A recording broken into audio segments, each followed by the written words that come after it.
আমরা যে কোক খাই সেটা কিন্তু আমরা ঢালতে গেলে এভাবে পড়ে যায়। দেখেন এই টেকনিকে যদি আপনি কোক ঢালেন তাহলে খুব সহজেই গ্লাসে থাকবে কোকটা।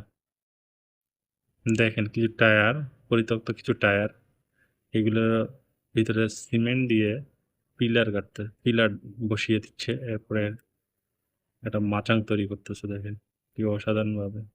ভিডিওটা ভালো লাগলে অবশ্যই শেয়ার করে দিবেন। এখন আর কাটা ছেঁড়া যেকোনো অপারেশনে সেলাই করতে হবে না।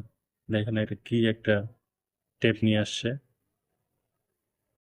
আমরা যে এখন গ্লাসে পানি খাই বা পানি পান করি সেটা কিন্তু এখন অনেক আধুনিক, কিন্তু প্রাচীনকালে কিভাবে দেখেন, প্রাচীনকালে না কিছু এই আধুনিক কালে কিছুকাল আগে তামার তৈরি এই গ্লাসগুলো তৈরি করা হতো। কি কষ্টসাধ্য ছিল তৈরি করা, দেখেন অনেক কঠোর পরিশ্রমের মাধ্যমে এটা তৈরি হইতো। এই স্প্রিংটা তুলানো কিন্তু একটা কঠিন কাজ। দেখেন এই টেকনিকে যদি স্প্রিংটা তুলেন খুব সহজে তুলতে পারবেন। দেখেন শিখে রাখুন, কাজে আসবে।